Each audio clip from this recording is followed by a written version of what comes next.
1 João 5, 18 ao 21, lá no finalzinho do Novo Testamento. Fala assim para você mesmo, olhando para o seu irmão: nós sabemos. Olha para trás, o outro olha para frente e fala assim: ó, nós sabemos. Então, fala para mim: nós sabemos. Pastores, nós sabemos, ministro. Igreja, fala junto comigo: nós sabemos. 1, 2, 3 e nós. Esse é o título da nossa mensagem de hoje, amém? Vamos ver o que é que nós sabemos, amém? 1 João 5, versículo 18 em diante. Assim diz a palavra do Senhor: nós sabemos que todo aquele que é nascido de Deus não está no pecado. Aquele que nasceu de Deus o protege, e o maligno não o atinge. Aí o 19 fala assim: nós sabemos que somos de Deus e que o mundo todo está sob o poder do diabo. No 20, nós sabemos também que o Filho de Deus veio e nos deu entendimento. Em algumas versões está inteligência, para que conheçamos aquele que é o verdadeiro. E nós estamos naquele que é o verdadeiro, que é Deus, e em seu Filho Jesus Cristo. Este é o verdadeiro Deus e a vida eterna. E a palavra do apóstolo João fala no final assim: filhinhos, proteja-se da idolatria. Senhor, te adoramos, bendizemos o teu nome. Você pode elevar a tua voz em adoração a Deus, dizer: Jesus, obrigado. Senhor, obrigado pela tua graça que me alcançou. Obrigado porque eu sei a tua verdade, Pai, que o Senhor é o caminho. Fala junto comigo: o Senhor é o caminho. Eu sei que o Senhor é a verdade. Eu sei que o Senhor é a vida. E que a tua palavra produz a vida no meu interior, e que flua de dentro de mim como rios de águas vivas, um manancial inesgotável, em nome de Jesus, amém? Pode tomar o seu assento. Pretendo ser bem direto. Quero começar, antes da gente discorrer pelo tema, compartilhar com os irmãos que é diferente pregar como pastor, tá, gente? Não é a mesma coisa, não. Por diversos motivos, não só pelo nome, mas por aquilo que Deus ele traz sobre nós como responsabilidade. Não que nós não tínhamos responsabilidade quando nós pregávamos antes, mas é diferente. Eu quero falar um pouquinho sobre João, nesse texto, o apóstolo João. Ele escreveu diversas coisas em sua carta: 1 João, 2 João, 3 João. Em todos os capítulos, João estava diante de uma situação que ele precisava refutar, de ir contra ensinamentos errados. Ele se deparou, primeiro, algo que vinha contra a pessoa de Cristo, onde as pessoas diziam que reconheciam Deus como Senhor, Criador dos céus e da terra, e Criador do ser humano, Criador de todas as coisas, aquele dono da sabedoria que ia dar, como deu a Salomão, mas eles negavam que Cristo tinha vindo. João também escreveu afirmando para nos dizer que nós, além de crermos em Deus, precisávamos entender que é impossível crer em Deus e negar a Cristo, amém? E nós sabemos disso, amém? Tema da nossa mensagem: nós sabemos disso, que a nossa salvação veio a nós através de Jesus. Nós entendemos uma palavra que foi lançada para nós, nós refletimos, analisamos intelectualmente, aquilo veio de impacto ao nosso coração, começou a mover dentro de nós, no nosso interior, nas emoções, nos sentimentos, nas nossas verdades que não era a verdade de Deus, naquilo que nós achávamos sobre a vida, mas não é o que é a vida que Deus tinha para nós. E aquilo nos chocou. Ou seja, aquilo veio de impacto e quebrou dentro de nós algo que nos impedíamos de viver pela fé. E aí adquirimos a fé pela palavra que veio a nós, pregada a nós, porque a fé vem pelo ouvido, a pregação da palavra de Deus. E esse ouvir é dar ouvido, ou seja, eu ouço, entendo, compreendo e aceito essa palavra como modo de vida para mim. E João traz de novo isso. Ele fala: uma pessoa não pode afirmar que crê em Deus e nega a Cristo, o seu Filho. E João diz: eu ouvi, eu testemunhei, por isso estou escrevendo, porque o próprio Cristo é o Deus encarnado. Então João ele enfatiza em sua carta que é importante nós termos fidelidade ao que a palavra de Deus diz. Precisamos crer que Cristo é o Filho de Deus, que deu a sua vida como sacrifício pelo pecado, para a remissão desse pecado, para que o pecador pudesse ser feito justo, ser justificado. Precisamos, através dessa justificação, João fala no contexto das suas cartas, demonstrar uma vida transformada. Eu não posso fazer da Santa Ceia aquele momento que a gente, quem já foi católico, eu não fui, minha esposa foi, tipo confessionário, onde senta lá, o padre te ouve, ele diz o que você precisa orar para que seja purificado. E a gente faz muitas vezes disso nesse dia. Nós fazemos. Quando eu digo nós, eu falo da Igreja de Cristo, bem? Porque a gente precisa estar atento àquilo que Deus quer. E aquilo que Deus quer é que nós não percamos de vista um princípio da fé cristã, que é entender por que celebramos a ceia do Senhor. Por que celebramos uma cruz vazia? Por que celebramos alguém que não vemos, como Abraão não viu, mas que creu, e isso foi imputado como justiça. Por isso nós também, de igual modo, nós cremos e não vimos, e para nós também é feito justiça, porque cremos em Cristo, que é quem Abraão creu lá atrás, e cremos depois também que Cristo percorreu essa terra e morreu. Nós cremos também como Abraão, e isso nos justificou, porque o que nos justifica perante Deus é reconhecer Jesus como Senhor, e eu tenho que crer, ou seja, eu tenho que ter fé para eu ser justificado. Então João ele fala: olha só, permanece firme nisso, demonstre uma vida transformada, como? Se purificando dos pecados do mundo, e busque amar e permanecer em comunhão com outros cristãos. Em síntese, se você ler 1º, 2º e 3º João, você vai ver muito isso focado. Se afaste dos ensinamentos errados. Não caia nessas conversinhas. E eu estou falando não é de gente do mundo, é gente que está dentro da igreja, pregando um evangelho, entre aspas, que não é o evangelho, pregando uma verdade, entre aspas, que não é a verdade, pregando algo que vem dele próprio, mas que não vem de Deus, porque nega a Deus. Ou você confessa totalmente a Cristo, ou você não tem como confessá-lo pela metade. Jesus não é meio.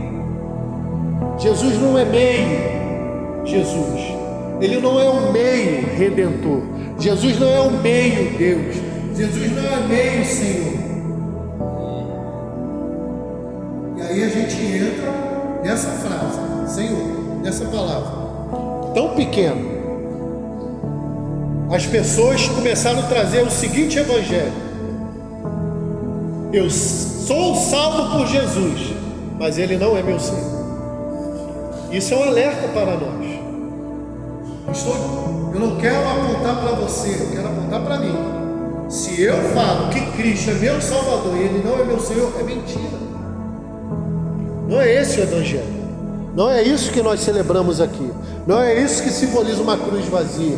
Não é isso que simboliza, e não é isso que é o fato de eu dizer que sou cristão e venho a uma igreja para congregar com outras pessoas. Eu não venho nunca para o encontro social. Eu não venho nunca somente porque eu quero matar a saudade dos irmãos. também. Eu não venho só porque eu quero ver os irmãos, mas eu venho também porque eu quero vê-los. Isso também faz parte, mas o que é que me motiva a vir? E o que é que me motiva a não vir? Porque se o meu coração está alicerçado naquilo que não é o evangelho puro e genuíno, eu vou me desviar, eu vou fracassar, eu vou desfalecer.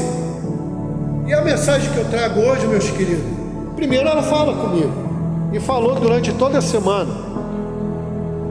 Quando eu estava montando esse esboço para a gente seguir, para não se perder, Deus me deu em 1 João, o texto que nós lemos. Mas antes de seguirmos, já entendemos o que a carta de João fala.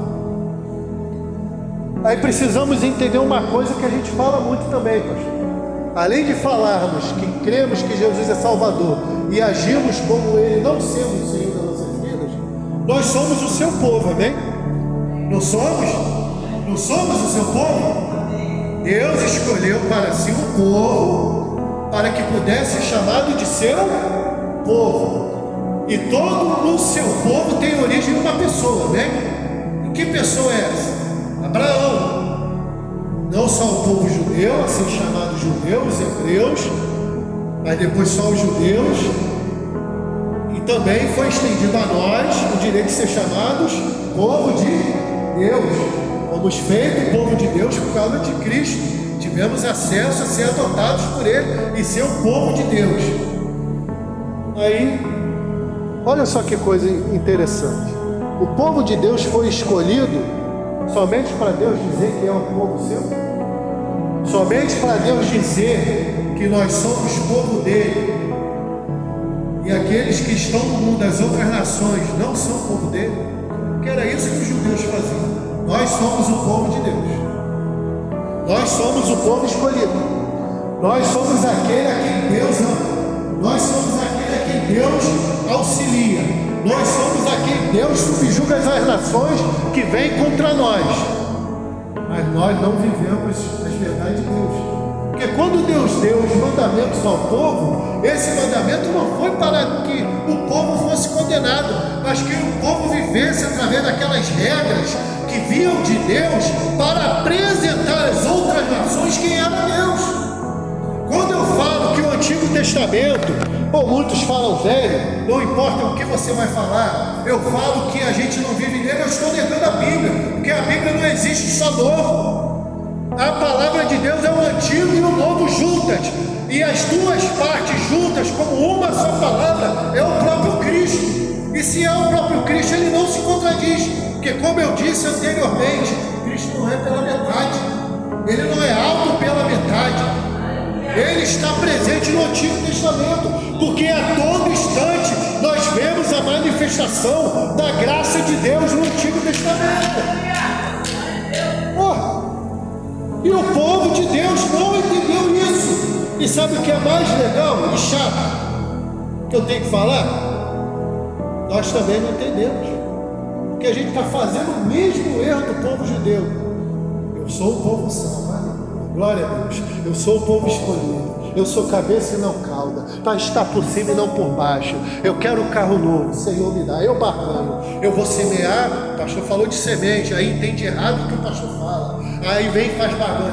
Não, eu vou dar porque eu sei que Deus, ele não deixa de abençoar, porque ele é fiel à sua palavra, porque a mão dele não está encolhida, nem o céu fechado, para que ele não derrame bênção. Então eu vou fazer prova de Deus, para ele derramar bênção sem medida. Está entendendo errado. Porque se ele escolher não te dar, aí você não vai ofertar mais, aí você não vai doar a sua vida mais, você não vai renunciar mais ao Senhor. Aí eu quero te contar uma experiência de um crente que eu conheço. Até hoje não tem onde morar, mora de favor. Não tem nada que abone essa pessoa perante a sociedade de Deus. Deus usou essa pessoa, eu conheço, eu tenho um primo, ele é pastor, eu tenho muitos parentes, são pastores, missionários, campo. E eu tenho um primo que ele é pastor, esposo da minha prima, que ele não mexia daqui para baixo. Deu uma doença nele, ele não mexia daqui para baixo. Só mexia os olhos, falava mais ou menos. Sabe quem que Deus levou lá para curar esse homem? Pastor de Deus, um homem reto e íntegro. Essa pessoa que não tem de onde morar, que vive de favor, que mora numa casa que nem é dessa pessoa. Foi Deus que usou essa pessoa. E a gente se achando povo de Deus porque anda de carrão, porque tem uma casona, porque tem o melhor emprego, porque tem a melhor roupa. Para quê? Não é isso que vai para o céu, não é isso que me leva para o céu, e não é isso que diz que eu estou indo para o céu. Jesus não tinha onde reclinar a sua cabeça, não tinha onde dormir. João, profeta que veio para abrir o caminho para Cristo, como nós dizemos, vivia no deserto, se vestia com peles de camelo, comia mel silvestre e se alimentava de insetos. Era o seu estilo de vida. Os apóstolos foram martirizados. Paulo, toda a cidade que ele chegava para pregar, além das doações que viam quando não era o suficiente, ele armava tendas para vender e fazia tendas. Não tinha nem onde ficar. Pedro, pescador, homem simples, usado por Deus, e nós começamos a associar o evangelho a uma pessoa que chega num lugar com carrão. Esse é abençoado nada, irmão. O ímpio tem isso também. Esse é bobo. Olha para o evangelho de Cristo. O evangelho de Cristo não é isso não. Isso aí fica tudo aí. Isso faz parte da nossa vida aqui. Porque se você trabalhar, estudar, se empenhar, Deus vai abrir porta para você, vai abrir um milagre, porque nunca faltou emprego para mim, nunca vai faltar para você. Porque se o emprego é o necessário para você se sustentar, Deus vai te dar um emprego. Até quando a gente não faz a nossa parte, Deus nos ajuda. Porque Davi falou que nunca viu um justo mendigar o pão da sua descendência. Um justo, não é um crente que ele fala. Justo é quem pratica a justiça. E praticar a justiça é por ação. Não somente dar aos pobres, cuidar das viúvas, de necessidade do órfão, mas também ter ações de piedade, ações de misericórdia, ações de amor. Para isso que Cristo nos chamou. Quando eu me compadeço de alguém que está enfermo, quando eu me compadeço de alguém que está necessitado, ali Deus se manifesta, ali Deus é visto. Porque ninguém viu a Deus, como João mesmo diz. E ele retrata na sua casa, se você ler em casa, você vai ver. Mas como que Deus vê? Quando vê os seus cuidando um dos outros. Por isso que ele enfatiza a comunhão e o amor, o cuidado, a misericórdia. A prática da justiça precisa ser feita dessa forma.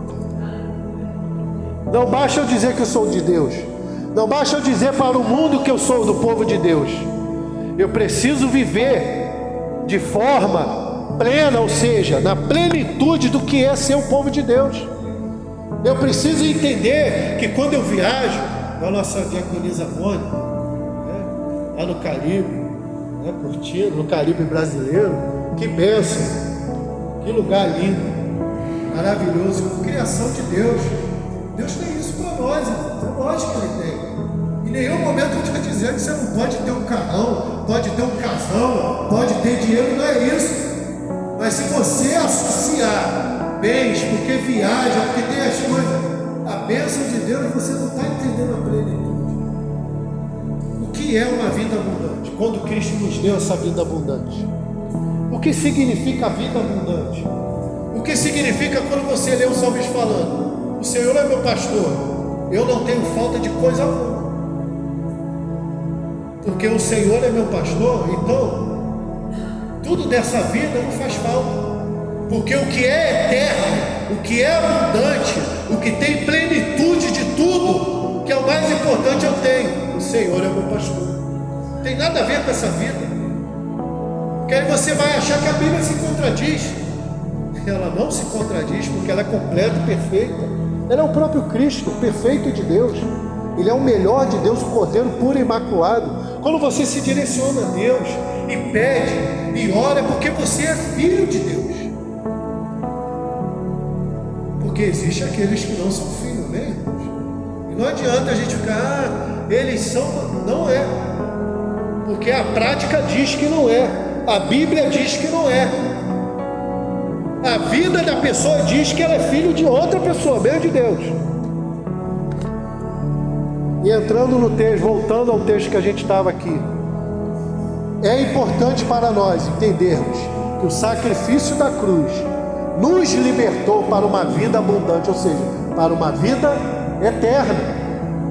É importante eu e você sabermos que Cristo, Ele nos libertou quando nós nos arrependemos e quando nós decidimos, após esse arrependimento, mudar de vida.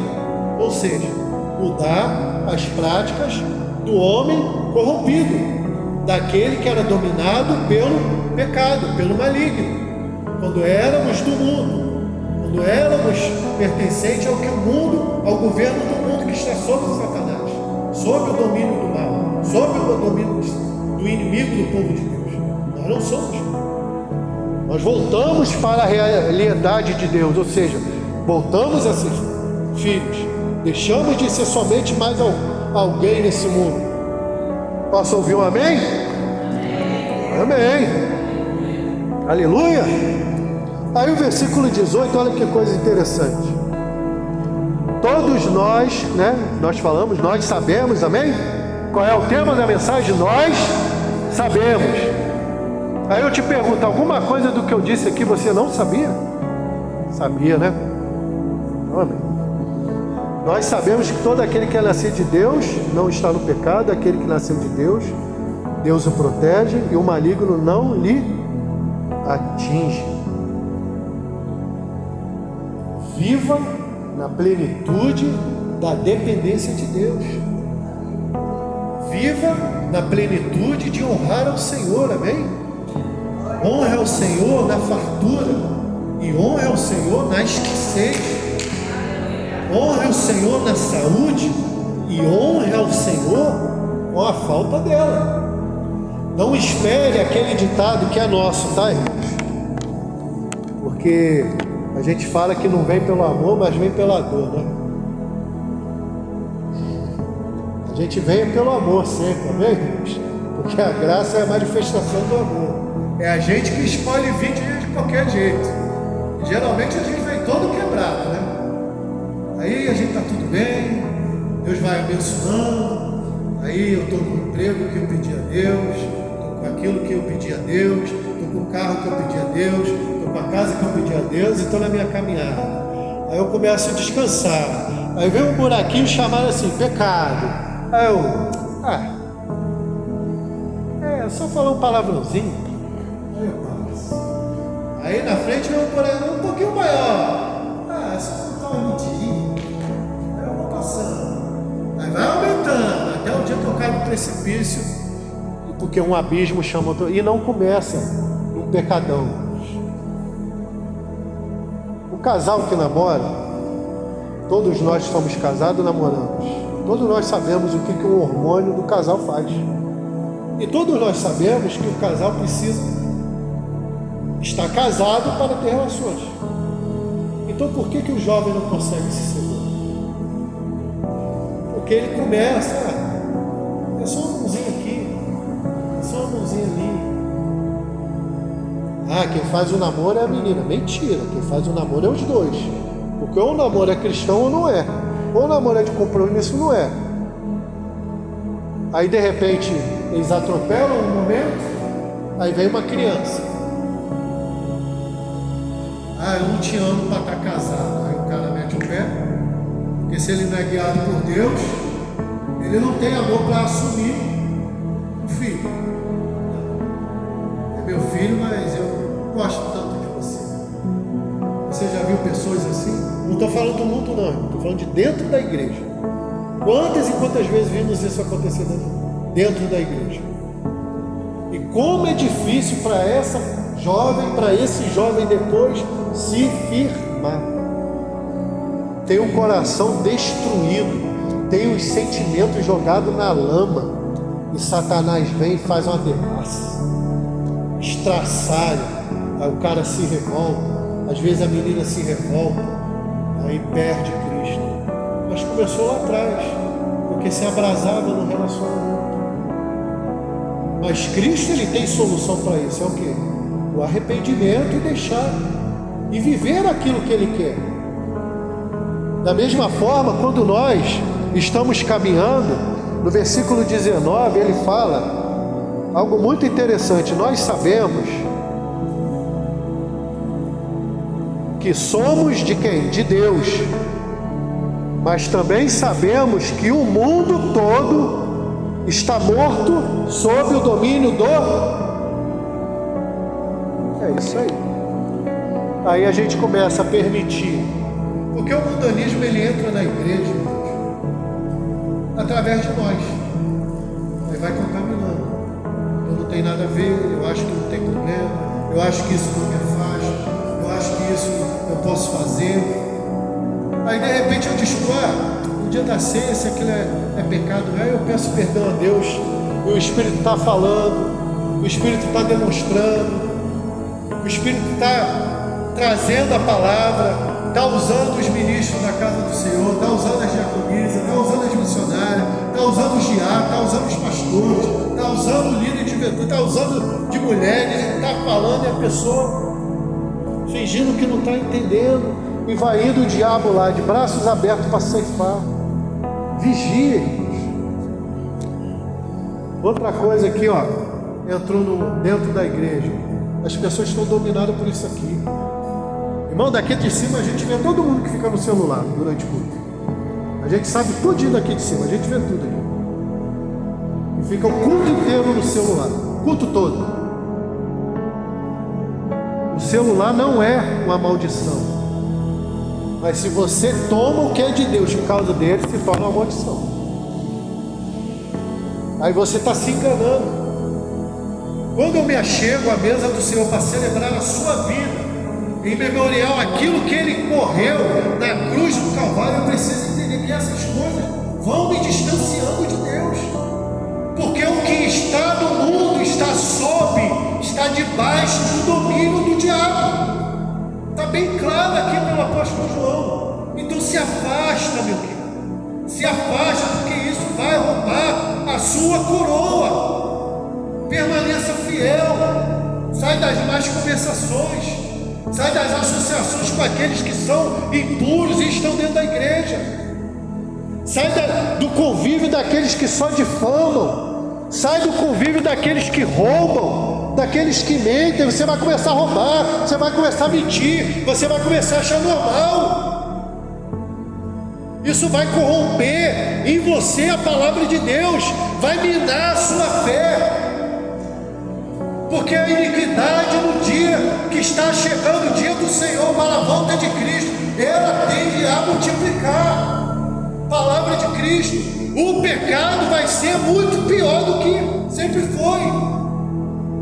A maldade, a falta de amor, a falta de justiça de todos os lados, desde os governantes até o seu vizinho, eles estão sob o domínio do maligno. Não tem o que fazer, irmãos, porque se ele não está sob o domínio de Deus, ele está sob o domínio do mundo. Se ele está sob o domínio do mundo, está sob o domínio maligno.